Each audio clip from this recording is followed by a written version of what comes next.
Mis ovejas escuchan mi voz, dice el Señor. Yo las conozco y ellas me siguen. Oh, aleluya. Oh, aleluya.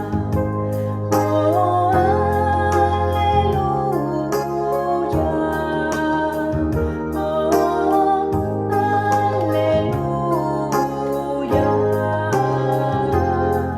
aleluya.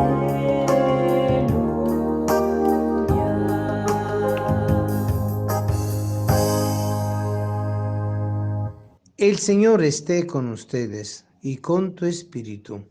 Lectura del Santo Evangelio según San Lucas. Gloria a ti, Señor. Un sábado Jesús entró en la sinagoga y se puso a enseñar. Había allí un hombre que tenía la mano derecha paralizada. Los escribas y fariseos estaban acechando a Jesús para ver si curaba en sábado y tener así de qué acusarlo. Pero Jesús, conociendo sus intenciones, le dijo al hombre de la mano paralizada: levántate y ponte allí en medio. El hombre se levantó y se puso en medio. Entonces Jesús le dijo: le voy a hacer una pregunta. ¿Qué es lo que está permitido hacer en sábado, el bien o el mal? ¿Salvar una vida o acabar con ella? Y después de recorrer con la vista todo lo presente, le dijo al hombre: extiende la mano. Y él la extendió y quedó curado. Los escribas y fariseos se pusieron furiosos y discutían entre sí lo que le iban a hacer a Jesús. Palabra del Señor. Gloria a ti, Señor Jesús. El Señor siempre acompaña los signos de sanación y curación con una predicación muy clara. Ayudar a su pueblo a comprender que Dios está en medio de ellos, que Dios se ha hecho presente y que Él es el Hijo de Dios. Pero no lo hace claramente diciéndolo, sino realizándolo. Porque la persona se conoce por lo que realiza, no solo por lo que dice. Y allí donde vemos que Jesús, cuando se encuentra con este grupo de personas, fariseos y escribas, no tiene ninguna actitud de hacerse el loco frente a su intención. Él sabía muy bien cuáles eran sus intenciones en el momento que se presenta el hombre que tenía la mano derecha paralizada. Claro, ellos no lo hacen con la intención de que Él lo cure, sino de que si Él lo cure, lo hace un día sábado, eso significa que está contradiciendo la ley. Y contradecir la ley significa tener razón de acusarlo de algo y caminar en un proceso en contra de Él. ¿Cuál era la intención de ellos en el fondo que Jesús conocía? La intención de procesar a Jesús y eliminarlo, porque ellos se sentían amenazados. Pero en el fondo, ¿por qué? Por la razón sencilla de que era la palabra de Dios, que interpretaba la misma palabra y que realizaba la misma palabra, porque siendo como palabra él mismo, él tenía una realidad y una fuerza que nadie lo podía superar. Y eso no era algo solamente humano, era algo realmente que iba más allá de lo humano. Por lo cual, el que lo creía, lo aceptaba, pero el que no lo creía, no lo aceptaba. Obviamente los escribas y fariseos estaban un poco limitados dentro de sus conocimientos, de sus normas y de sus leyes, que tomando los mandamientos habían ido creando una serie de normativas alrededor de ella que en el fondo no eran una interpretación de la ley, sino que se prestaban a una manipulación de la ley. Si el día sábado es el día dedicado a Dios, obviamente, no es que el hombre reposa porque Dios reposa y no hace nada, sino que cuando Dios reposa es porque está en plena contemplación de su propia obra y por eso Dios está en su plenitud. No es que descansa en el sentido humano, que no hace nada. Obviamente la interpretación era esa, no hacer nada porque era el día sábado. Pero la pregunta de Jesús, el cuestionamiento de Jesús es muy directo, muy concreto, muy práctico. Le voy a hacer una pregunta: ¿qué es lo que está permitido hacer el sábado, el bien o el mal?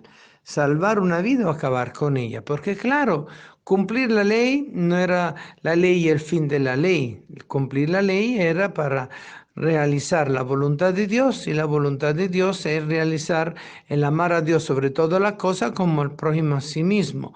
Y entonces eso significa una cosa muy importante, que uno no puede parar de tener una actitud de caridad, de solidaridad, de compasión el día sábado, sino todo lo contrario.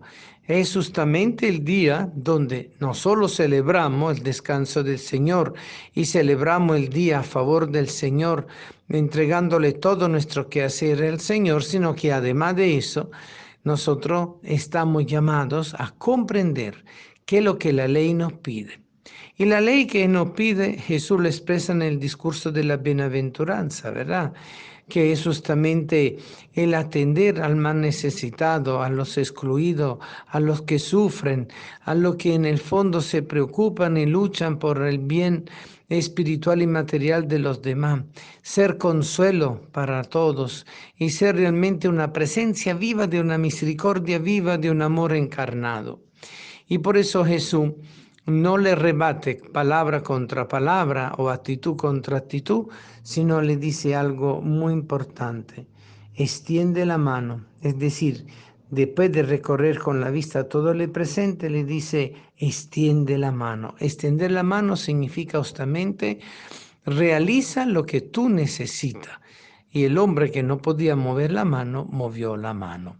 Pero es la palabra de Dios que está creando un signo espectacular de sanación que va más allá. Y por eso la parálisis del hombre de la mano derecha no era solo una parálisis que llegaba al físico, sino era una parálisis que llegaba hasta lo espiritual. Y el signo que se quería utilizar de que si él lo sanara, tenía un significado más profundo. Significaba no contradecir la ley y el mandato de Dios, sino realizarlo en su plenitud. Porque nosotros todo mandato de Dios, si lo realizamos amando a Dios sobre todas las cosas y al prójimo como a uno mismo, nosotros estamos viviendo la plenitud de la ley. Y ahí es donde el Señor nos llama a comprender cada vez más. El Señor nos pide la profundidad del alma. El Señor nos pide una auténtica conversión. Eso es lo que le pedía a los saduceos, a los fariseos y a los escribas, una actitud de conversión, no una actitud de oposición o de discusión religiosa que después desembocaba en una negación de su persona como tal, sino los invita cada vez a través de todo esos gestos a lo que es un acto de conversión. Y es interesante que además Jesús, antes de realizar el milagro de que diera la orden al hombre de extender la mano derecha, él mira alrededor de sí mismo, recorriendo con la vista a todos los presentes. Es decir, que Jesús actúa en base a un consenso, no actúa en base a un disenso. Toda la gente estaba esperando de él. Aparte del grupo que lo quería engatusar, estaban todos los demás que querían y estaban esperando de él un signo prodigioso de la presencia real de Dios entre de ellos. Jesús siempre actúa así. Y por eso nosotros estamos todo el tiempo buscando de realizar la obra que Jesús realizaría y que sigue realizando entre nosotros a través de sus discípulos, de sus enviados, de sus misioneros, de sus católicos convertidos, de sus familias convertidas, de sus comunidades y parroquias convertidas, de sus pastoralistas convertidos, y de esa forma todo poder alcanzar esa gracia del amor de Dios que se transforma y que transforma al prójimo como a nosotros mismos. Porque en la medida que nosotros realizamos el amor nos va transformando, y no solo transforma a la persona a la cual estamos dirigiendo nuestro acto de amor. Queridos hermanos, estamos llamados entonces a saber vivir la caridad, la misericordia, la compasión a tiempo y a destiempo. Y recordar siempre esa pregunta de Jesús: ¿Qué es lo que está permitido hacer en sábado? ¿El bien o el mal? ¿Salvar una vida o acabar con ella? Por eso, queridos hermanos, no nos dejemos vencer por la actitud de querer reducir la acción de Dios en una normativa y abramos la acción de Dios a la creatividad, de la solidaridad, del compartir, del amor mutuo, de la comprensión mutua. Amén.